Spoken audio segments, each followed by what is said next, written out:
was taken. I'd like to call both the special and regular meetings to order. Madam Clerk, could you please take the roll? Councilmember Spriggs? Here. Councilmember Bilbray? Here. Mayor Pro Tem Patton? Here. Mayor Janney? Here. Councilmember Bragg is absent. Could you all please stand and join me in the Pledge of Allegiance?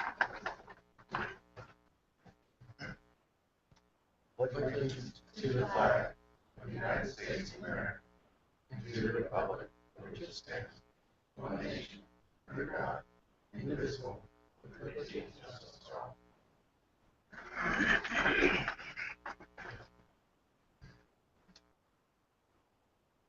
Do we have any requested agenda changes for this evening? Mr. Spriggs? Mr. Mayor, I'd like to have a discussion on item 2.3, which is the council member attendance at city-sponsored public workshops, just to understand some of the changes that were made. I think it's not that controversial, but it's an important matter worth discussion. Okay, if you're willing to take that item at the end of the agenda and after the special meeting agenda item? Such a long agenda, I don't mind. Thank you, I appreciate that. So then I'd entertain a motion to adopt, entertain a motion to take item 2.3 at the end of our agenda this evening. Can we please vote?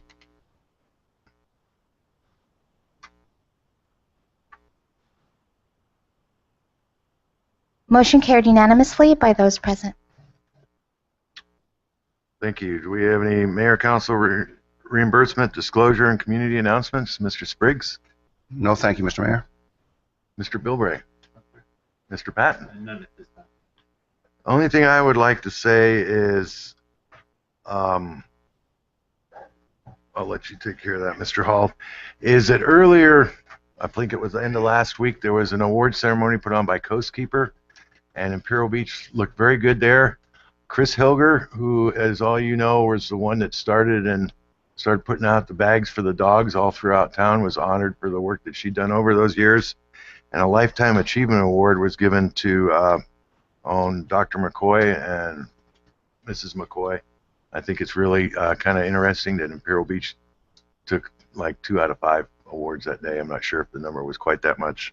I know that our former city manager, Gary Brown, was in attendance, and former council member, Maida Winter, was also there. So I think that's very good for Imperial Beach. Mr. Hall? Yeah, we just want to let the public and the press know that the City Council, unless an urgency item arises, will not have a City Council meeting on July 2nd of 2014. Thank you. I'm also going to go to starting with Mr. Levine. Do you have an introduction for us this evening?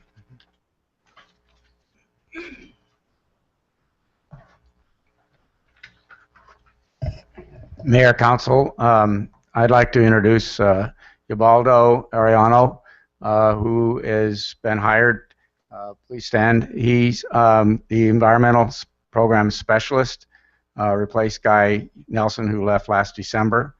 We went through a very rigorous interview process with, I think, over 40 applications. It was a pretty large number, and I'm very pleased to have Ubaldo here.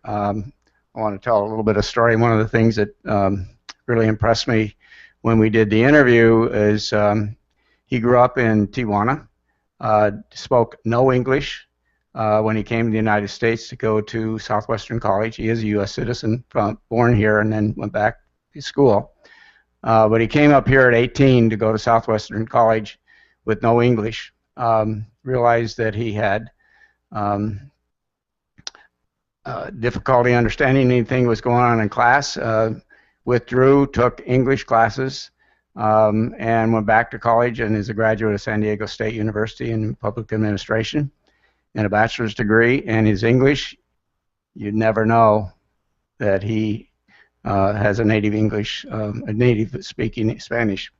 I'm very pleased to have him. He's been here since Monday, and been taking him around the city, introducing him to all the players, been out with the street division, with code enforcement and other departments within the city to try to learn what we're doing, and he'll be on the street working hard on Monday. So Well, thank you, and welcome to the staff. I think Mr. Levine's probably going to be a great person to be working for. So, congratulations and welcome.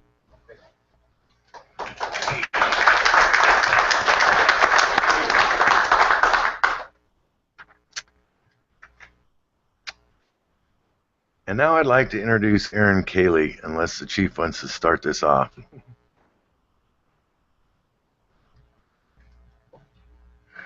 Aaron Kiley is an engineer paramedic with Imperial Beach Fire, and he is the winner of the 2014 Demolition Derby up at the Del Mar Fair.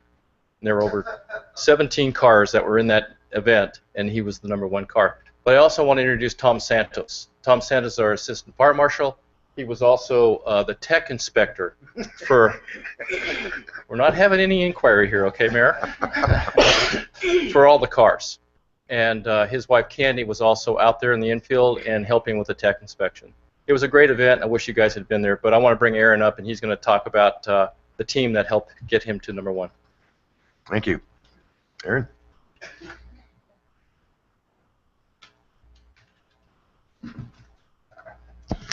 Good evening, Mr. Mayor, members of the City Council, Mr. Hall. Like Chief Clark said, we did participate in the Burn Institute's Demolition Derby, and fortunately we were able to take first place home, which has given us the opportunity to have the perpetual trophy. This is the Stephen Brucker Memorial Trophy from the Burn Institute, and it'll be in our city's possession for the next year until we have another Demolition Derby, which hopefully, again, we're going to be tearing it up. All the proceeds that were raised leading up to the Demolition Derby, we sell sponsorship opportunities on all of our Derby cars. Many of our local businesses, Cowabunga, Felipe's Pizza Grotto, 7-Eleven, Surf Hut, all contributed monies anywhere from $50 to upwards of $250 or $300. And all those monies go to the Burn Institute so that we can send children to Camp Beyond the Scars, which is an annual summer camp where children ages 5 to 17 years old can go and spend a week with other burn survivors. So it's really a wonderful program. The Burn Institute also supports burn research, burn treatment, and burn prevention throughout San Diego County. So we're proud to have sponsored them. We raised over $2,500 for the Burn Institute, and all told, with all the fire departments, we were able to raise upwards of $60,000 for the Burn Institute for their programs. So, Well, thank you very much, at least from my standpoint, and I really would like to see you be able to keep it for another year after this one. So hopefully we'll get some more folks behind you. We're hoping next year. I've had some interest from the lifeguards where they may want to put together a car and join us also. Plus, Chief Clark has gotten us a whole fleet of new probationary firefighters, and everybody's chomping at the bit to get behind the wheel and smash up some cars. So we do have the car parked outside of here. Okay. No real major injuries to report after the Derby, just the normal bruises and everything. But more often than not, that's just a blast of an event. We love going out there and smashing those cars for the kids at the Burn Institute. So great, thank you. You have any other comments? Congratulations. Thank you very much. Thank you very much, folks.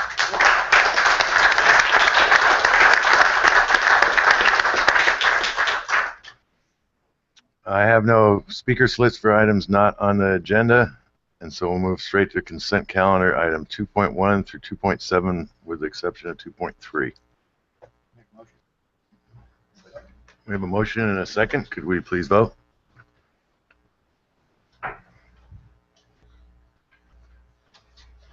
Motion carried unanimously by those present. Thank you. Moving Mayor, on. Just for clarification, item 2.7 had last-minute agenda information, so as adopted, it would be that's the staff report as was in the last-minute agenda. Okay, thank you very much for clarifying that. And correct, we had excluded 2.3. So moving on to item 5.1, we have once again some folks that work with Mr. Levine and have done some great things over the years for us. Mr. Levine, you and your scouts.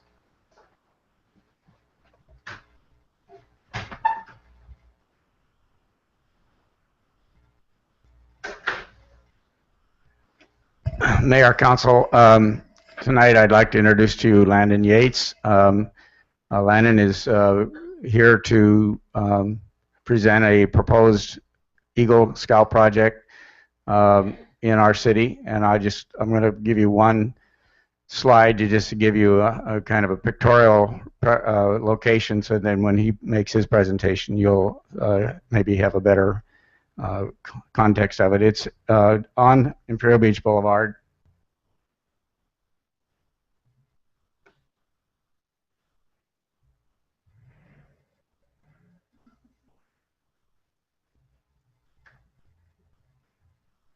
It's on Imperial Beach Boulevard, adjacent to an Eagle project that was done last summer that you approved across from the Sports Park Recreation Center on the south and the Mar Vista High School baseball field on the north side of the right-hand side. So I'm going to introduce Landon, if you want to come up. And you can stand at the podium there, and you have the pointer. Okay.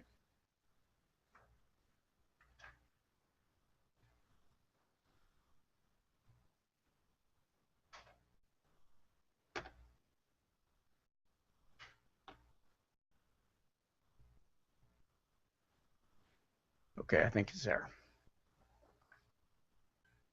I gotta do one more.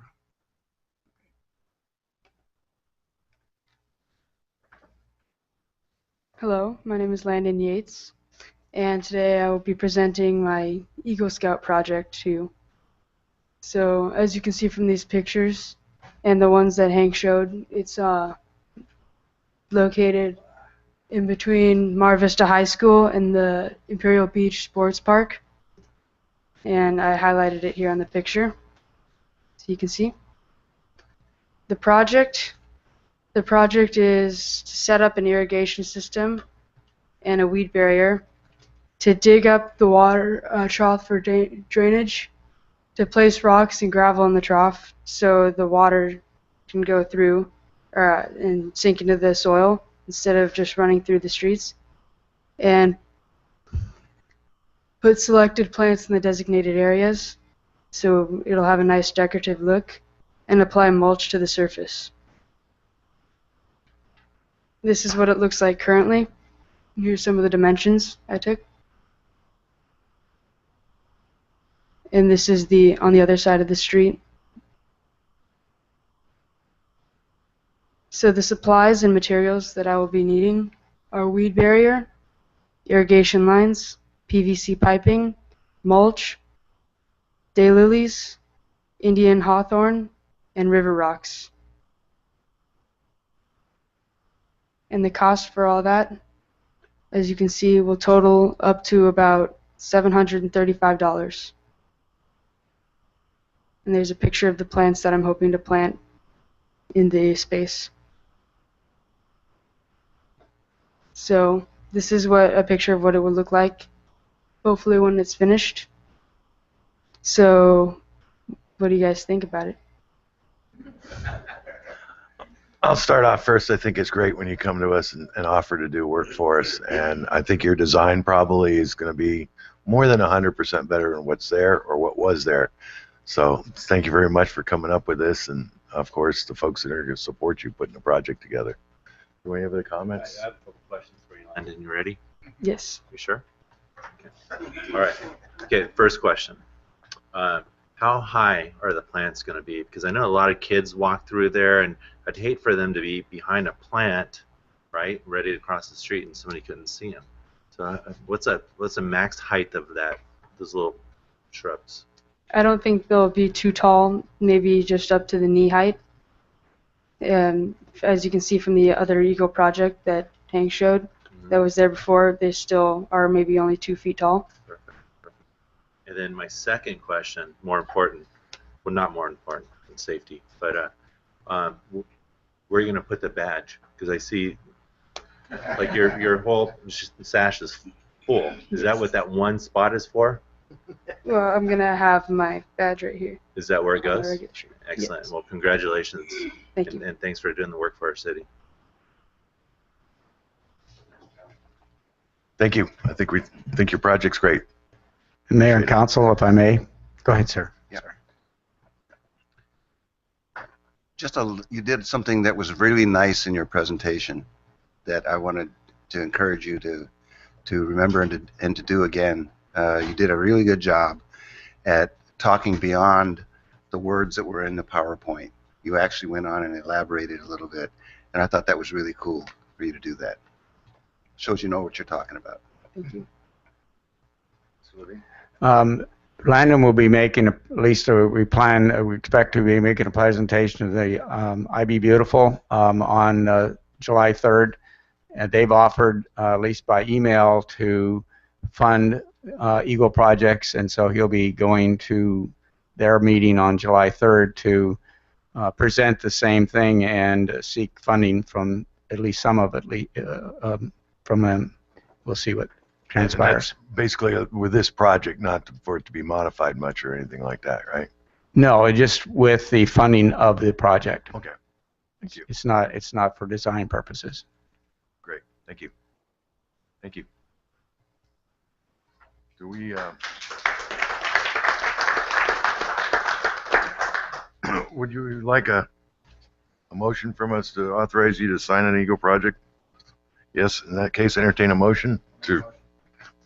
We have a motion and a second. Could we please vote?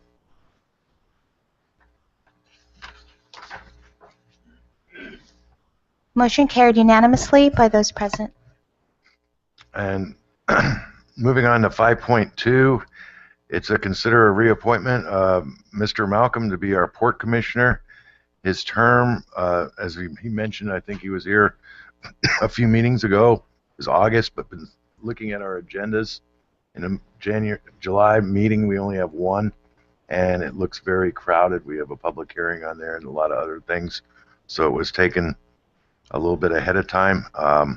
I would like to recommend the reappointment of Commissioner Malcolm to be the representative of the City of Imperial Beach on their San Diego Port Authority. Do we have any thoughts? Other than couldn't ask for a better person to be our representative for City of IB, and for me, it's a no-brainer. He's great for our city. He's great for our community. He's great for the city of San Diego. I'd like to echo that. It's good that you're here to hold us accountable for what we're going to do regarding this vote. But I think you've done a great job, and I think it's very significant that you're going to be the chairperson of the port board, and is that what it is? Is chair? Yeah, chair. And that's going to be very good. I know you're going to have to bend over backwards to avoid the appearance of favoring Imperial Beach during that time period. In a way, it's going to be a bigger challenge being chair than being vice chair or a member in that regard. But I hope you'll find a way to tread that path in a way that still helps Imperial Beach out. Thank you. Then I'd like to make a motion to reappoint Dan Malcolm to be Port Commissioner from the City of Imperial Beach. We have a motion and a second. Any further comment? Please vote.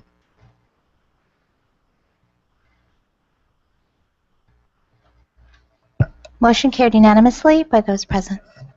And on comments, Dan, I know you've represented us well in the past, and I know you will in the future, not just being the chair of the port, but I think Imperial Beach appreciates everything the port helps us with, and I know that you fight for more battles than just Imperial Beach, so have a good 4 years. Thank you for being here. Thank you. Moving on to our special agenda item, we're having a discussion, the new library. Mr. Hall? Mayor and Council, we have representatives from the library here tonight who would like to address you, but essentially what we're doing is we've been working for some time now with the county staff on what will happen when they demolish our existing library and build a new library for the city. And as you know, their property line and ours abut, and they plan to expand the library to the point where it would go all the way to their property line. When we started looking at the possibilities and what might be most beneficial for the city, we talked about perhaps updating and maybe even demolishing and rebuilding what is known as the Marina Vista Center as a community room that could be coordinated with library functions and still serve the function that it does now in the city. As we continue to have discussions with the county, they are seeking a commitment from the city council tonight that as they move forward with their design build project, they would like to include the city property as part of that design build, and then have the city transfer that property to the county, and they would rebuild the Marina Vista Center or significantly remodel that, and they would take over the maintenance, the programming, and other functions of the Marina Vista Center. So what they're looking for, so that they can begin the design build process and identify a consultant, they're looking for a discussion and perhaps a commitment from the city council to include our property as part of the new library's facility. I saw Mr. Murphy submit a... Oh, you got it. It went behind my back. I didn't see it. So he may have additional information. Then I also know that there's some county staff here in the front row that might be able to answer any questions that you have. But we're really excited that the county is considering building a new library in our community. I think it's going to be not only a great new facility, but it's right on our main road, and it's going to be really a facelift for the whole community. So appreciate you guys doing that. So, Mr. Murphy, how about coming up and saying a couple words for us? Good evening, Mayor and honorable council members. Thank you for having us here. I'm Greg Murphy on behalf of Supervisor Cox, who couldn't be here tonight. Thank you for bringing this item forward. This has been a great collaborative process between the city and the county. It's a great project just right across the street. We're going to have a brand new library, about 3 to 4 times the size that it currently is. It's an old building, but it's used intensely, and so a new library will, I think, be a great addition to this area. Here for any questions. I know that our Department of General Services Director is here as well, along with other General Services staff and library staff. With their action today, the county is going to be moving forward in July with issuing the authorized to bid for the design build contract. And then we'll have a couple more community meetings, probably one in the fall and then one in the early part of next year. And then hopefully we'll be on track to have a brand new building, a brand new library here in Imperial Beach in the early part of 2016, sometime in the spring. So again, thank you for bringing this item forward, and county staff and myself are here for questions. I'll start with Mr. Spriggs.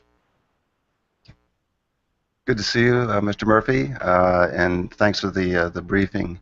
I mean, we're all very pleased with the library project. I mean, the conceptual design was very nice, and we look forward to seeing the actual design build, schematic design, and that sort of thing. It's going to really add to our community and add to the educational opportunities, and hopefully generate more enthusiasm for reading and studying and researching and that sort of thing in our youth and in this community, as well as a great place for the senior citizens as well.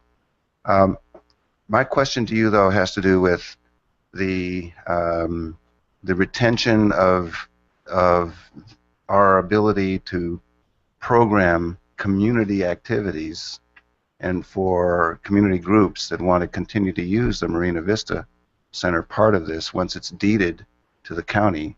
That are there any what sort of assurances or precedent that the community will still have the opportunity to use the facility as it has up until now, and that won't be diminished by this transfer of property? Absolutely. Councilmember Spriggs, thank you for the question. We want the people of the city of Imperial Beach to use the library, to use the community room as much as possible. We know that the Women's Club has an ongoing set of meetings that are held in the community room. We want to preserve that. I don't know on the timing of some kind of agreement, but I know that the supervisor and certainly the county would be interested in coming up with an agreement such that any existing groups who use the community room now would be able to use those same spaces at the same levels into the future. So we'd absolutely incorporate that into our programming. Yep. And obviously there has to be some sort of maintenance fee or whatever. I guess we would hope that it wouldn't be any greater or substantially greater than the existing fee schedule that the city has in place for the use of those facilities. I'm going to ask our maybe someone from our county staff to answer that question. I don't know all the details on what kind of fee structure that might look like. If I can defer to somebody on county staff who might be able to answer that question. A little clarification on that. I think what Mr. Spriggs might be asking is we presently have in our code a fee schedule for people to use that. And I think what you're asking for is that we would adhere to that fee schedule or not to exceed that fee schedule.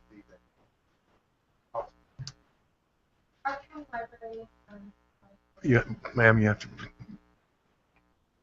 Hi, I'm Robin Isaacson. I'm the regional manager for the southern branches of San Diego County Library. And our county library policy is to have 501c3s use our community room with a reservation, and non-for-profit and for-profit entities can reserve the room for a $50 fee at this current time. So that's what you do, but you would probably be willing to work with something that using our fee schedule. I mean, it's a little more complicated than yours. You might want to tailor it, but we're more concerned about not increasing fees. I think Mr. Murphy spoke about creating a document for any group that currently had an agreement in place with the city, and that's something that we would look to include in that document. Thank you. Mr. Spriggs, it's... And just to clarify, did I hear are nonprofits included just by reservation, and there's no fee for nonprofit? That could very well be an improvement Might from the be. standpoint of the nonprofits over what we're charging them. And hopefully with a significantly improved building too. Great, thank you. Mr. Patton, did you have one moment? Greg, you might have a question. Good to see you again. Last time I saw him was at the county building. A great opportunity. I know this is just a first step in this process, and I too, want to make sure that the women's club and other clubs that use that facility still has exact same access as they do now. Storage, I know is important for them to make sure they have storage. And it was brought up to me about the possible handicap parking spaces out in front, and just kind of double check that if you could. And then the facade of the entire building, it'd be nice if that matched, if it went all the way into the senior center. I know we're talking about that, but just concerns of mine. But it's a great opportunity, and thanks for looking out for our city. In response to the question about the facade, I know Supervisor Cox is interested in working with the city on creating a seamless design on the facade. So whether it's part of the county's RFP through the design build contract, I doubt that that's possible. Right. But having an ad or an alternate where the designer or the consultant for the project would be able to have an additional contract, I know that Supervisor Cox is willing to work with the city on that. Right. Thank you. So, Mr. Hall, what we're asking of ourselves for the commitment to the county of San Diego that we would be willing to transfer the property if the design meets all the standards that we've been talking about? Correct. I think that they want is a commitment that if they can design the structure and the agreement in a manner that would be acceptable to the city council, that we would follow through on our provision of the land for the project. Do you need a motion from us on that? We do. We would just need a motion from the council. I'd make that motion the way Mr. Hall termed it. Second. Do we have any further discussion on that? Please vote.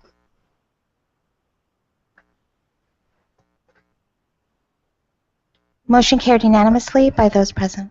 And I'd like to say thank you to Supervisor Cox, who I know couldn't be here, but definitely to the staff. I know you've been working through this process for a while, and it's your commitment that's going to get us there by the spring of 2016, right? Ms. Engel wants it by the spring of 2016. Thank you very much.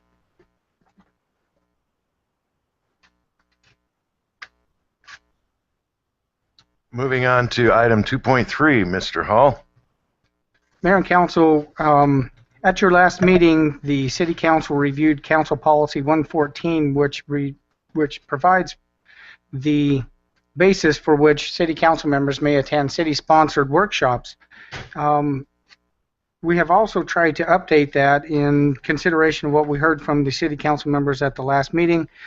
And essentially, I'm not sure what Council Member Spriggs' questions might be, but what we really tried to do was make it possible for you to attend any of the workshops and then just put some safeguards in to make sure that we were maintaining consistency with the Brown Act. But if you have some specific questions, I'd be glad to answer them, or if you'd like me to go through in detail what those changes are, I could do that as well.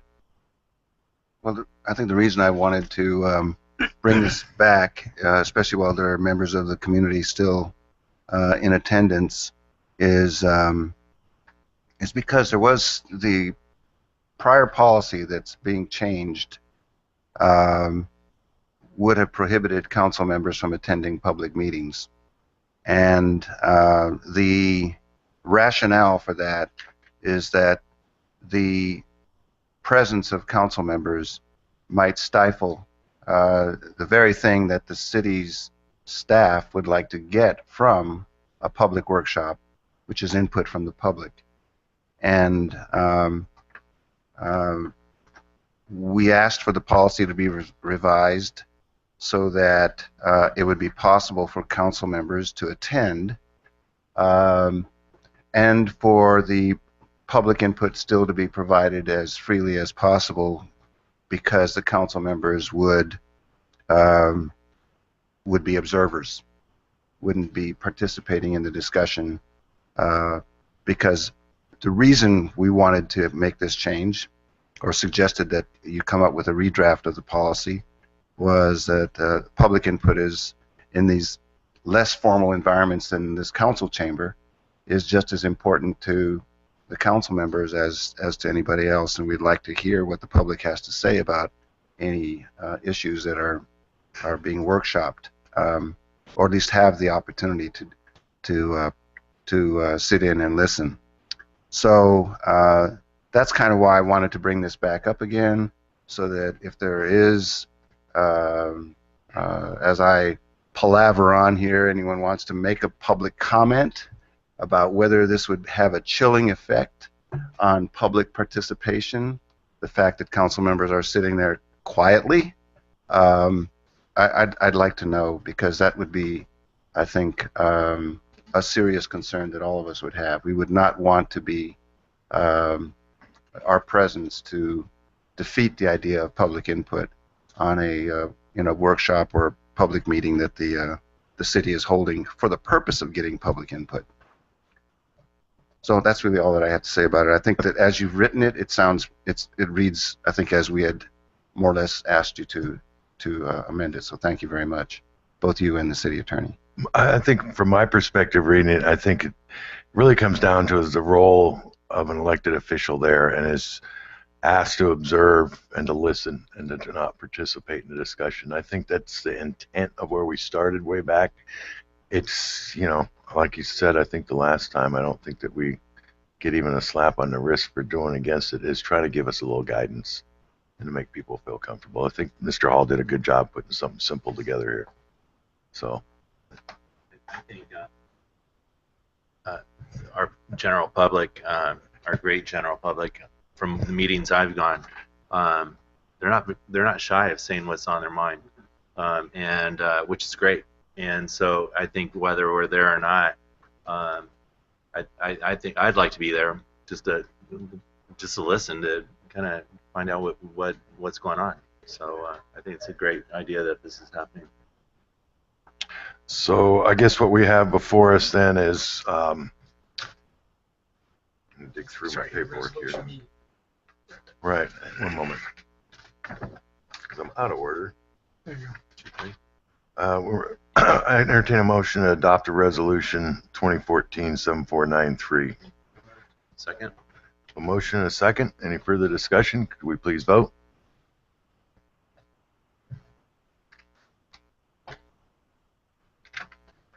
Motion carried unanimously by those present.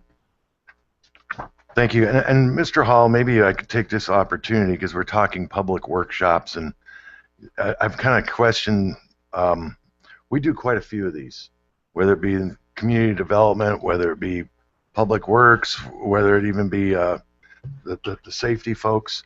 Could I get an input, if you have the chance, from staff to say, let's say in the last 4-year period, how many community workshops from all that we've asked the community to participate in something other than a city council meeting?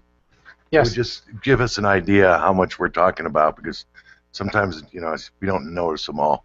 But I think that there's quite a bit much engagement out there in our community that people don't realize that we've asked quite a bit of input, whether it be on community development or even public works projects. So, You bet. We'll put that together. and that concludes our agenda for this evening. Meeting's adjourned.